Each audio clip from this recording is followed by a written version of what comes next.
What's up, it's Guru Jojo, and in this video I'm going to be talking about misunderstandings and how it's related to the fourth dimension in this reality, like the 4D space. It's called space-time. Basically, these energies, the energy of misunderstandings pretty much come from the fourth dimension.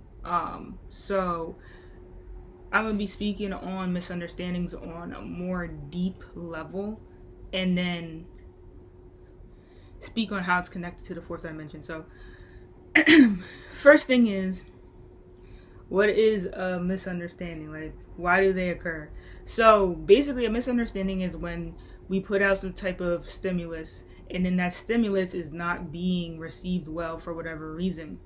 And for the whatever reasons that I'm going to speak about, these are what basically construct us to end up not being able to understand the message that is being conveyed, or not being able to bring out that message for other people to receive it well in the first place.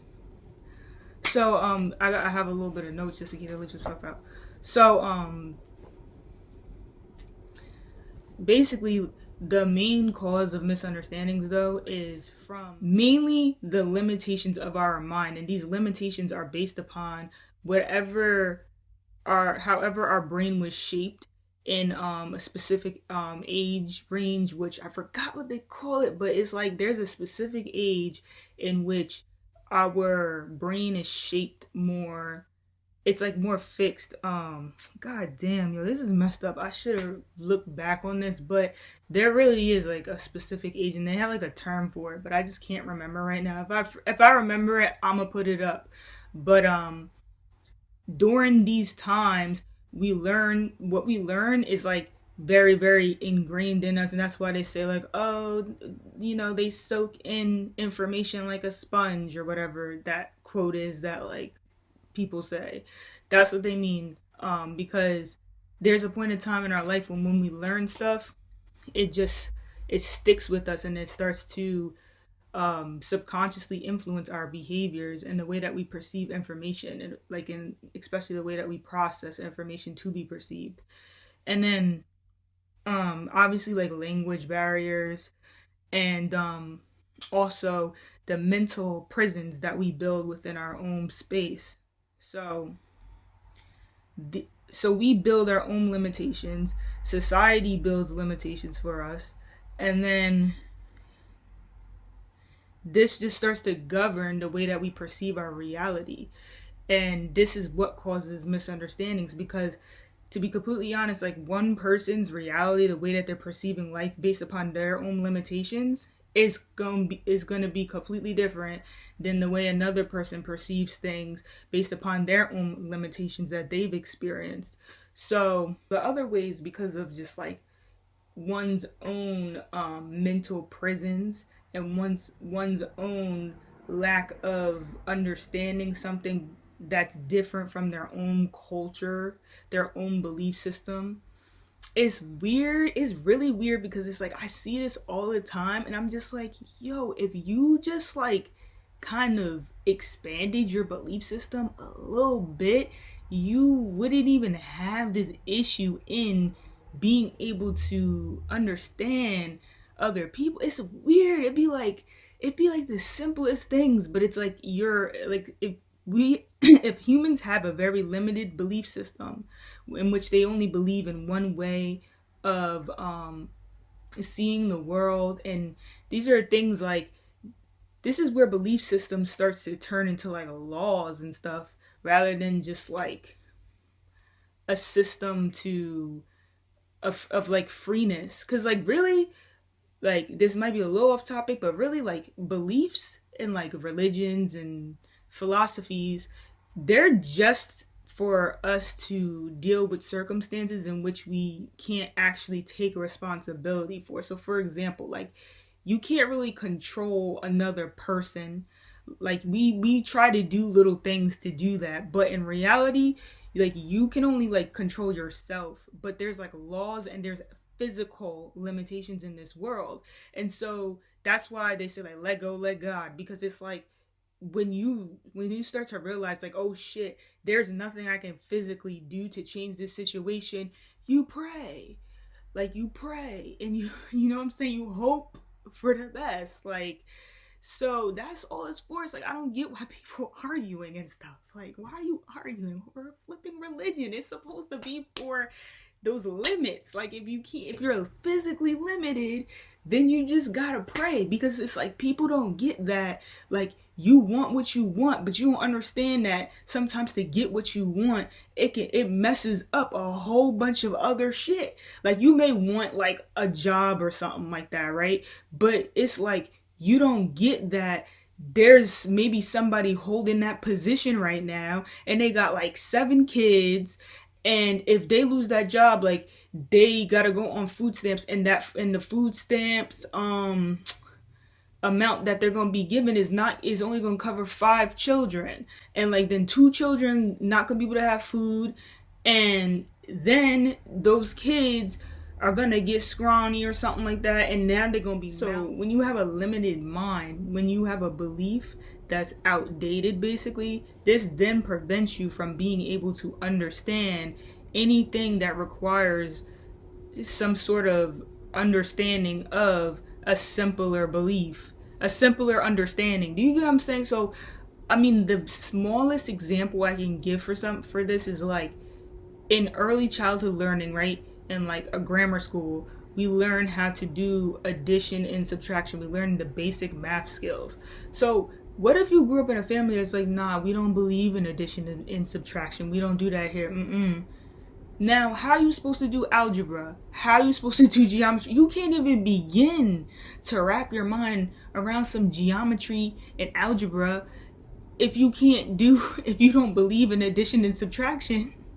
It don't make sense. Like, you can't understand you. So you get what I'm saying? That's what I mean by a mental or intellectual limitation. Is like, if your mind is so limited from like some sort of belief system, then this prevents you from being able to expand your mind into things that use a portion of that understanding. So that's the human limitations. That's an example. The way that this relates to the fourth dimension, though. So the third dimension, right? We understand that this is pretty much like space. So it's just like the actual existence of time that we're all connected to, that everybody's kind of in agreement with. So it's like it's like your simple math questions, like, okay, a car is going 65 miles per hour and they drove blah blah blah blah feet or whatever. How long is it going to take for that car to get to that location? That's 3D form, because that's real time. Like, it's time that everyone knows based upon like the system that we follow. Now, when you tap into 4D, this begins to distort reality, and it creates illusions based upon one's own limitations of their mind, of their mental space. So if a person's mental space is being focused in like one particular area, then what happens is it begins to overactivate that area to the point that this creates like a more density in that area, and then that density begins to sort of like, it begins to take over that area, so it gets sunken in, and then the spectrum of light gets reflected this way, and then it like it bends, so it distorts the reality, and then that reflection begins to influence the way that we're perceiving life. So it's like almost like we all get this different set of goggles, you know what I'm saying? It's like whatever part of our brain is being most activated, that's how we're perceiving reality. So the issue with this is that, like, when we have these insecurities and whatnot, these insecurities, they subconsciously influence us, because like insecurities they're fears. They create fear, they create anxiety, they create the fight or flight mode, and then so we begin to experience these situations that remind us of the past. So you see how it's not real time like 3D, because this is usually jumping into the past. Whatever stimulus that we experience from the past, which this is connected to our memory, we have a innate emotional response to any other familiar situations. Now, when we learn to be consciously aware of this, we can reprogram the mind, and we can reprogram our 4D experience. So that's what I'm gonna say about that for now. I may make a second video, but basically my point being is that misunderstandings are causal of an overemphasis on some sort of fears, delusions, or preference of experiencing life that therefore influences the way that we're perceiving reality on a day-to-day basis. And this has to do with the fourth dimension, what they would call space-time, because we're creating our own reality based upon this space in our brain that's being most activated, and then creating a reflection of light for us to perceive or sense, like basically in real time, even though a lot of the time it's not real time, because it's from a past experience that's now taken the shape and form of our current experiences and the way that we're perceiving and understanding our current experiences. So hopefully that makes sense, and like, comment, share, and subscribe.